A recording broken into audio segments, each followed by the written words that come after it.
Boa noite, irmãos. Que a graça e a paz do nosso Senhor Jesus Cristo esteja com todos vocês. Espero que todos estejam bem, com saúde. Não se esqueçam de orar, não se esqueçam de ler a sua Bíblia, fazer as suas leituras diárias, ler a lição da Escola Bíblica Dominical, muito importante. É um tempo que a gente está privado de ter nossos cultos presenciais, mas vamos aproveitar os recursos que temos e manter o contato com o nosso grandioso Deus e também uns com os outros, né? A nossa igreja uns com os outros. Nós vamos ler o texto que se encontra em João, no Evangelho de João, capítulo 10, os versículos de 1 a 15. Se você está com a sua Bíblia, que você abra no Evangelho de João, capítulo 10. Nós vamos fazer a leitura, então, que você possa acompanhá-la.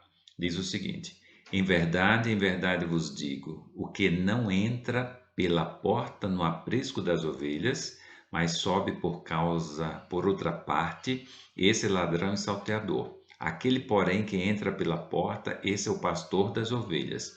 Para este o porteiro abre, as ovelhas ouvem a sua voz, ele chama pelo nome as suas próprias ovelhas e as conduz para fora. Depois de fazer sair todas as que lhe pertencem, vai adiante delas, e elas o seguem, porque lhe reconhecem a voz. Mas de modo nenhum seguirão o estranho, antes fugirão dele, porque não conhecem a voz dos estranhos. Jesus lhes propôs esta parábola, mas eles não compreenderam o sentido daquilo que lhes falava. Jesus, pois, lhes afirmou de novo: em verdade vos digo, eu sou a porta das ovelhas. Todos quantos vieram antes de mim são ladrões e salteadores, mas as ovelhas não lhes deram ouvido. Eu sou a porta, se alguém entrar por mim, será salvo. Entrará e sairá e achará pastagem. O ladrão vem somente para roubar, matar e destruir. Eu vim para que tenham a vida e a tenham em abundância. Eu sou o bom pastor. O bom pastor dará vida pelas ovelhas. O mercenário, que não é pastor, a quem não pertencem as ovelhas, vê vir o lobo, abandona as ovelhas e foge. Então o lobo as arrebata e dispersa. O mercenário foge, porque é mercenário e não tem cuidado com as ovelhas. Eu sou o bom pastor, conheço as minhas ovelhas e elas me conhecem a mim. Assim como o Pai me conhece a mim, eu conheço o Pai e dou a minha vida pelas ovelhas. É a parábola do bom pastor. Jesus explicou algo muito significante para as nossas vidas, que você realmente possa meditar nesse texto sagrado. Nós vamos orar. Antes, gostaria de dizer que o tema hoje que será exposto é o Pai Perfeito. Vamos falar sobre o Pai Perfeito, Deus como Pai. Mas antes, nós vamos orar e agradecer ao nosso Pai esta oportunidade que temos de estarmos juntos mais uma vez. Senhor Deus, nós queremos te agradecer, meu Pai, pela tua bondade e misericórdia, pela tua palavra que lemos. Pedimos que o teu Santo Espírito nos ajude a compreendê-la, Senhor, que tu possas nos ajudar também nas nossas necessidades. Senhor, te agradecemos imensamente porque temos essa relação de Pai para contigo. Que tu guardes a tua igreja, no nome do teu Filho amado Jesus. Amém. O Pai Perfeito. Meus irmãos, nós encontramos muitos títulos de Deus na Bíblia. No Antigo Testamento, a primeira revelação de Deus, nós vamos encontrar Deus como Criador, Deus como Altíssimo, Deus como Todo-Poderoso, Deus Pai, Paz, o Senhor, né? Que é paz, o Senhor que cura, o Senhor realmente, simplesmente Senhor. Nós encontramos muitos e muitos títulos em hebraico. O termo Pai, o título Pai, nós só vamos encontrar lá mais pelo final da história hebraica. Mas lá no livro de Isaías, Jeremias, Malaquias, antes disso, nós não encontramos a revelação profética se referindo a Deus como Pai. Tempo de Moisés, tempo do Reino Unido, de Davi, nós não encontramos. Isso só mais adiante. Mas esse título Pai ele tem um significado realmente muito importante. E entendemos que todos os títulos, não simplesmente com relação a Deus, mas eles querem passar uma ideia, eles querem passar uma informação. Com relação a Deus, nós vemos que eles falam acerca de quem é Deus, dos seus atributos, do que ele fez, quem realmente ele é. É claro que a natureza de Deus está muito, muito acima da nossa inteligência e a gente realmente não tem como compreendê-la. Mas esses títulos, eles nos dão alguma informação. E Pai, com certeza, acredito que é o título mais relevante, mais importante, que nos tem a informar uma série de situações, né, com relação a Deus. Tanto é que no Novo Testamento nós vamos encontrar Deus dividido em Deus Pai, Deus Filho e Deus Espírito Santo, a Trindade. Algo que não era claro no Antigo Testamento.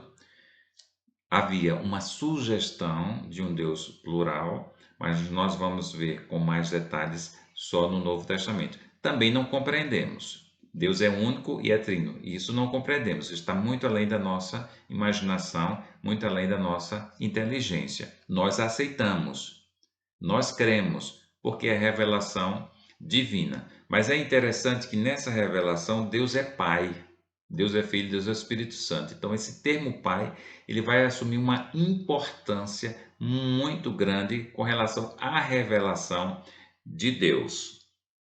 No Antigo Testamento, como nós já falamos, a primeira vez que nós vamos encontrar essa menção de Deus como Pai é Isaías capítulo 64 e o versículo 8. Ele vai dizer o seguinte: Mas agora, ó Senhor, tu és o nosso Pai, nós o barro e tu o nosso oleiro, e todos nós obras das tuas mãos. Nós conhecemos muito essa parábola, essa figura aí de nos considerar como barro e Deus como o oleiro. Então Deus tem todo o poder. Ele está com o barro na mão e ele então molda, ele forma o vaso. Então nós somos o barro, nós somos o vaso formado por Deus. Deus realmente é o nosso proprietário, o nosso dono.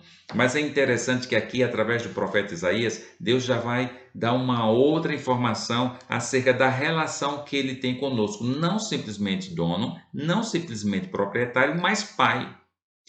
E essa figura, esse título aí de pai, vai dar uma relação bem mais afetiva.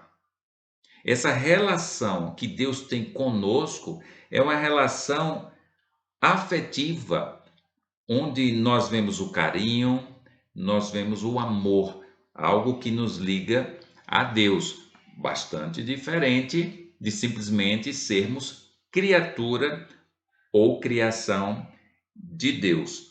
Lá em Jeremias capítulo 3, ele também menciona esse título 3, os versículos 4 e 19, ele diz o seguinte: Ao menos desde agora não me invocarás dizendo, Pai meu, tu és o meu guia da minha mocidade? Aqui é uma pergunta na boca do profeta, traduzindo de outra forma, é Deus dizendo, olha, vocês agora não vão me chamar de pai. Deus está se colocando como pai e dizendo para Israel, para o povo de Israel, para eles chamarem a Deus de pai. No versículo 19, nós vemos também o seguinte: Mas eu dizia, como te porei entre os filhos e te darei a terra desejável, a excelente herança dos exércitos das nações. E eu disse, Pai me chamarás, e de mim te não desviarás. Nós somos conclamados, chamados, meus irmãos, lembrados de considerar o nosso grandioso Deus, Criador de todas as coisas, como Pai. Ele é o meu Pai, o nosso Pai. Nesses dois textos, Deus está realmente reportando, falando com o povo de Israel. Mas, em Isaías capítulo 63, no capítulo anterior o qual nós lemos no versículo 16, já há uma ideia, como nós encontramos no Novo Testamento, de Deus como sendo Pai de todas as nações, de todos aqueles que creem, de todas as nações. Nós vamos ver o seguinte: o texto diz: Mas tu és nosso Pai, ainda que Abraão não nos conhece. O texto hebraico, a literatura hebraica, ela é poética, já é um detalhe muito particular dos escritos hebraicos, então às vezes não é tão simples a estrutura para a gente compreender, mas a gente vai traduzir aqui, Deus dizendo bem assim: olha, vocês que não têm uma relação com Abraão, vocês que não vieram de Abraão, eu sou pai de vocês também. Então aqui nós já vamos ver Deus realmente se referindo à sua paternidade, mas não simplesmente ao povo de Israel, não simplesmente ao povo hebreu, aos judeus, mas àqueles que creem em todas as nações. É bem claro no texto do Novo Testamento que nem todo mundo é filho de Deus. Nem todos, mas só aqueles que creem em Deus verdadeiramente, sinceramente, que creem em Jesus Cristo, estes são filhos de Deus. Então, Deus, ele é proprietário, ele é dono, ele é o criador de todas as coisas, mas só pai daqueles que verdadeiramente amam a Deus, verdadeiramente creem em Deus e obedecem, só aqueles que obedecem a sua palavra. Mas nós já vimos aqui a introdução no Antigo Testamento, realmente, da paternidade de Deus, não só com relação aos hebreus, mas com relação a todas as pessoas que creem em Deus, em Jesus. No caso, hoje nós temos bem claro a figura de Jesus, que é o Filho de Deus. Com relação aos filhos, nós sabemos que nós precisamos ter uma relação muito de confiança para com Deus. A criança realmente é própria dela confiar nos seus pais. O pai é o seu mundo. A criança ela não tem noção realmente dos perigos e o foco dela está nos pais. Se o pai realmente disser, meu filho, pule, ele pula nos seus braços. Eu sempre me lembro, assim, na minha fase de infância e adolescência, que os pregadores sempre utilizavam a figura do filho pequeno com o pai para exemplificar a relação de fé, de confiança da criança para com o pai, que realmente é uma realidade. O mundo da criança é o seu pai e ela acredita totalmente, piamente, realmente no que o pai fala. E sempre existia aquela figura, o filho em algum local alto e o pai dizendo, pule meu filho, o filho não pensa duas vezes e realmente pula no braço dos pais. Isso é que é confiança. Então nós precisamos, da parte nossa, com relação ao nosso grandioso Pai, nós precisamos ter plena confiança nas suas palavras que estão aqui registradas nas Escrituras Sagradas. Mas eu gostaria de pensar particularmente no significado dessa palavra, desse título Pai. Como nós já falamos, foi o termo que Deus utilizou para separar a Trindade. Nós temos o Deus Pai, Deus Filho e Deus Espírito Santo. Então, há um significado muito relevante, há um significado muito importante dessa palavra Pai que a gente realmente não pode esquecer. Nós precisamos gravar bem nas nossas mentes o que Deus quer nos informar, o que Deus quer passar para nós. Precisamos atentar para isso. A primeira coisa que nós aprendemos com o título Pai é que Deus quer nos informar o seguinte: existe uma relação afetiva muito forte dele para conosco, um amor incondicional. Na primeira carta de João, capítulo 3, e o versículo 1, nos diz o seguinte: Vede quão grande amor nos tem concedido o Pai, que fôssemos chamados filhos de Deus. Por isso o mundo não nos conhece, porque não conhece a Ele. Quão grande amor!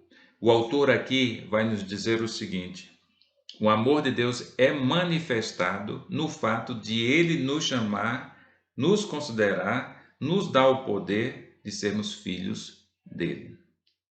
Quão grande amor! Isso é uma demonstração de grande amor. A relação que existe de pai para filho.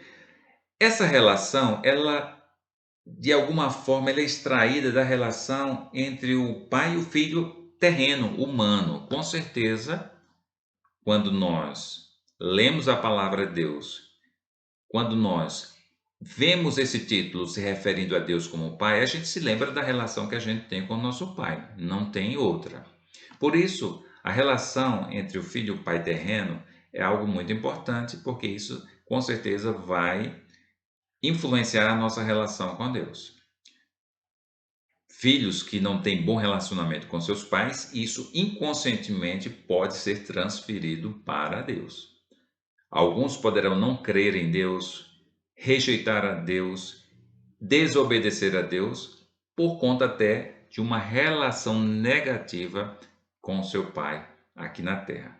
Quando nós lembramos de Deus como Pai, certamente a nossa relação com o nosso Pai terreno, isso tem uma influência muito grande. Certamente que uma relação boa aqui na terra, isso também vai dar uma imagem muito maior, muito mais profunda acerca da nossa relação com o nosso Pai celeste. Aqui o autor disse, João, o amor de Deus é tão grande, de tal forma que ele nos considera, ele nos chamou de seus filhos. Então veja a relação aqui íntima, a relação afetiva, um amor incondicional no Romanos capítulo 5 também vai nos falar algo importante.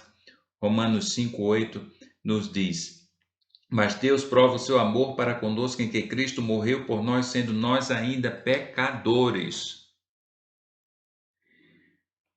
Jesus Cristo morreu por nós. Jesus Cristo era o próprio Deus, morreu por nós. E isso demonstra a relação muito afetiva. Deus está muito ligado a nós. Outra coisa que demonstra essa intimidade que essa palavra quer nos falar é esse diálogo que nós mantemos com Deus, essa facilidade de conversar com Deus. O apóstolo Pedro também, no capítulo 3 e o versículo 12, nos diz o seguinte: os seus ouvidos, os ouvidos do Senhor estão atentos às nossas orações. Lá em Apocalipse também, capítulo 5, versículo 8, a Bíblia nos diz, o profeta nos diz, ali foi a revelação de Jesus Cristo, que existem salvas de ouro nos céus, com as orações dos santos. Eu me lembro de quando nós ligamos para empresas para resolver algum problema ou reclamar alguma coisa, tem aquela mensagem dizendo que a nossa conversa, aquele diálogo, será gravado e disponível quando for necessário. A palavra de Deus nos diz que as nossas orações, elas estão registradas e guardadas nos céus, meus irmãos. Tudo que nós falamos com Deus, todas as nossas petições estão registradas. Deus ouve, está atento às nossas orações. Nós precisamos ter consciência disso. Autoridades, nós temos dificuldades para conversar com elas. Muitas delas nós não temos nem acesso. Nem adianta tentar que você não consegue. Até outras não. Eu, no caso do meu trabalho, se eu precisar falar com a presidente do tribunal, certamente eu poderei agendar. Não é toda hora, claro, mas eu até conseguirei Com Deus é diferente, meus irmãos. Eu não preciso agendar. Eu não vou ter dificuldades. Agora, fechando os olhos ou não, eu converso com Deus, eu falo com Deus, as minhas orações serão registradas. Então, o que a palavra de Deus nos mostra é essa relação fácil, meus irmãos, de pai para filho. Essa facilidade que nós temos de nos comunicarmos com Ele, essa afetividade que existe entre nós e Ele, realmente é algo magnífico. Deus é aquele que protege os seus filhos, que cuida dos seus filhos. A figura do pai é a figura daquele que cuida. Nós tomamos como exemplo as famílias ajustadas, certamente aqueles que geram, nós, quando temos filhos que são gerados de nós, das nossas entranhas, certamente nós temos um cuidado muito grande, uma proteção muito grande, e às vezes os pais protegem além do que deveria, dá muitas coisas além do que deveria. Então, realmente, esse título pai, ele fala muito para nós. Deus, ele está preferindo, meus irmãos, ser chamado de pai do que ser chamado de Deus Todo-Poderoso, com certeza. Por isso que esse termo foi para a Trindade. 1 Pedro, capítulo 5, versículo 7, diz que nós devemos lançar toda a nossa ansiedade diante de Deus, porque Ele tem cuidado de nós. Não se preocupe.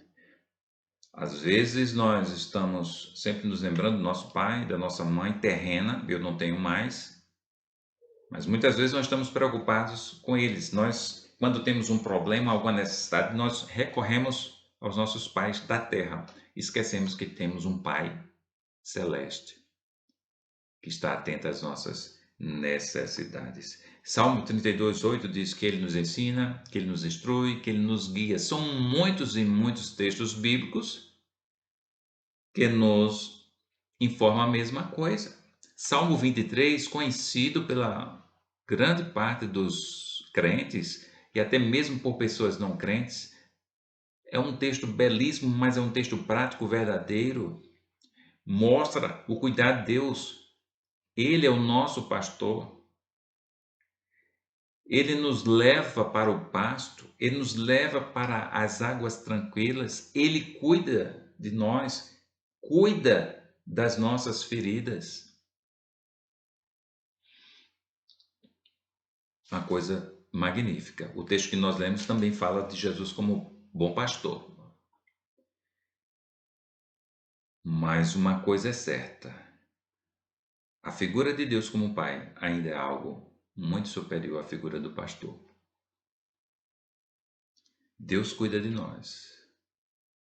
Deus nos guarda, Deus nos protege. Nós precisamos entender, meus irmãos, Deus dessa forma, como Pai nosso. Na oração conhecida como Pai Nosso, né? Alguns colocaram esse título. Jesus começa assim: Pai Nosso, Pai Nosso. É isso que Deus quer de nós, como nós lemos lá em Jeremias. Chame Deus de Pai, mas não chame apenas. Creia que Ele é seu Pai. Se você confia nele, se você acredita nele, se você submete a Ele, se você ama Deus, chame-o, considere-o como seu Pai, verdadeiro Pai. Ele não falha, ele cumpre as suas promessas. Hebreus capítulo 10, versículo 23 também nos diz a mesma coisa. Ele é fiel, aquele que prometeu é fiel. Nós encontramos no texto de Hebreus. Ele é verdadeiro. Jesus, no Evangelho de João, capítulo 14, versículo 6, ele diz que ele é a verdade, mas isso já é uma coisa que nós encontramos no Antigo Testamento. Jeremias, capítulo 10, versículo 10, nos diz a mesma coisa de João. Jeremias, capítulo 10 e o versículo 10. Olha aqui. Mas o Senhor Deus é a verdade. Olha aqui.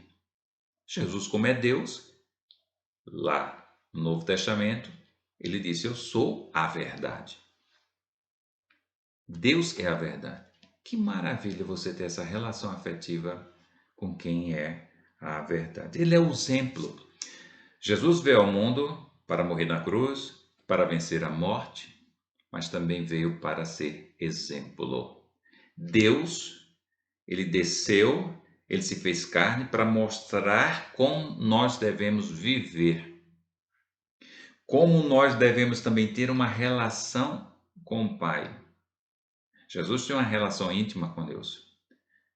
Com certeza era 24 horas por dia, mas em alguns momentos ele se afastava, ia conversar com Deus, ele falava com Deus, nos deixando o exemplo que nós não só podemos, mas devemos manter uma comunhão com o Pai.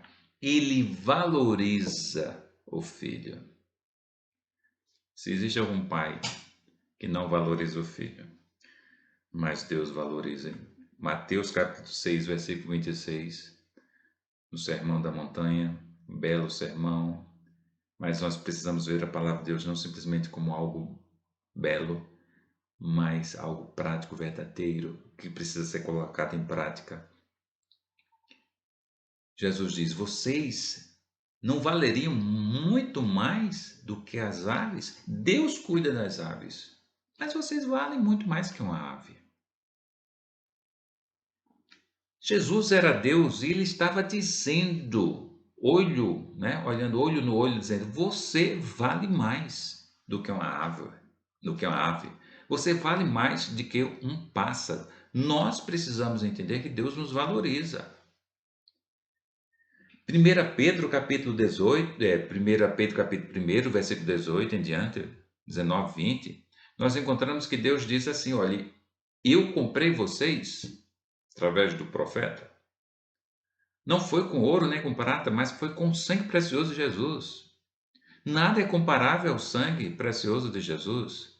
Não há ouro, não há diamante, não há pedras preciosas que possa, comparar, se igualar ao sangue de Jesus. Se o universo todo fosse de pedras preciosas, nem assim poderia se igualar.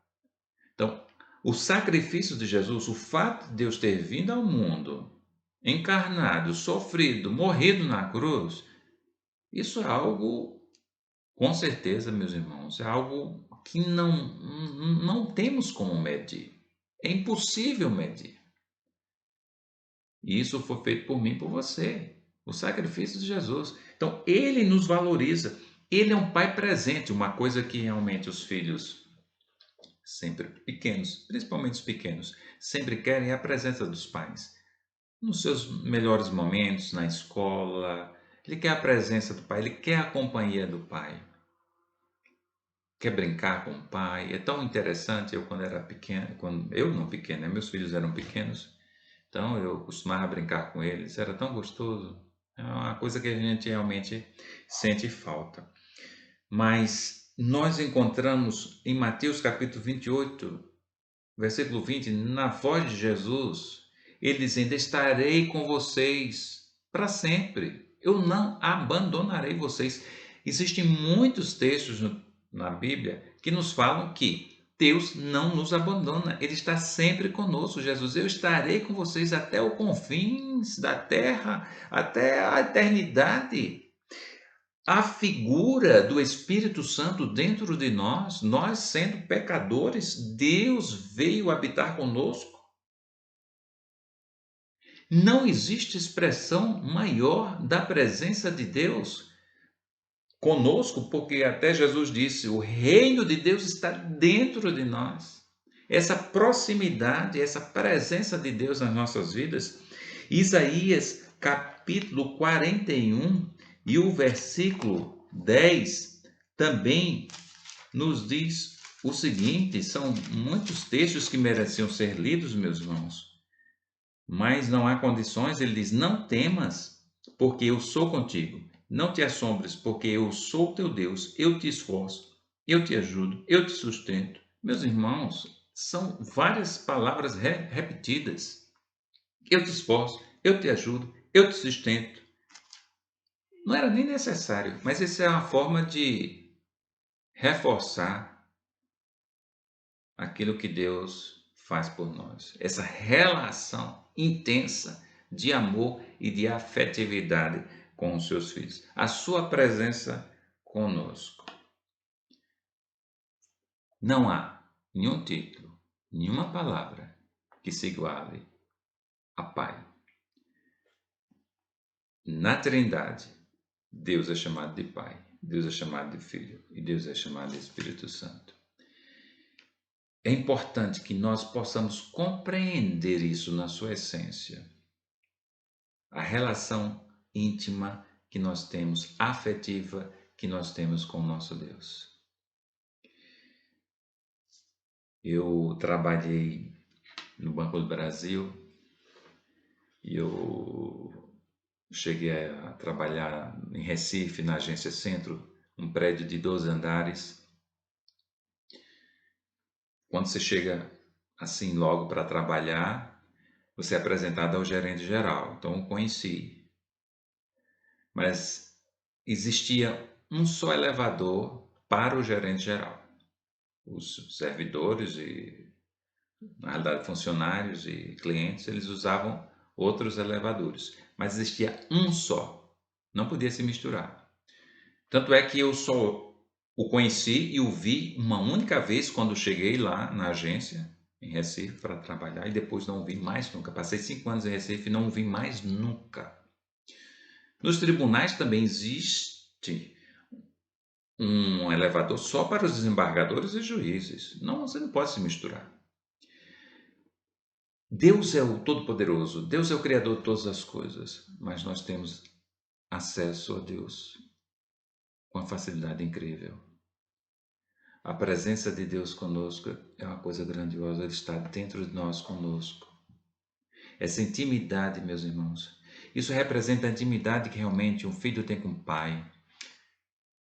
Um filho aqui na terra, dentro de casa, quanta intimidade você tem com o pai? Você não tem com um juiz, você não tem com um magistrado, com um político, com um deputado, um senador, um presidente, você não tem, mas com seu pai você tem. Não existe nenhum termo, nenhum título semelhante a Pai. Deus é todo-poderoso. Mas se nós formos utilizar esse título e comparar com o todo-poderoso do mundo, a gente percebe que no mundo, um presidente de um país, por exemplo, você não tem acesso a ele. Mas Deus você tem acesso. Todo-poderoso realmente tem um significado importante, mostra a autoridade de Deus, a grandiosidade de Deus. Mas não mostra, não prova a intimidade que nós temos com Ele. O termo Pai, com certeza.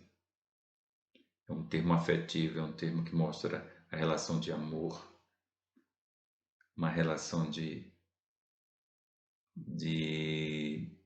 relacionamento, meus irmãos, de proximidade, né? Uma relação de proximidade que eu queria dizer, de intimidade.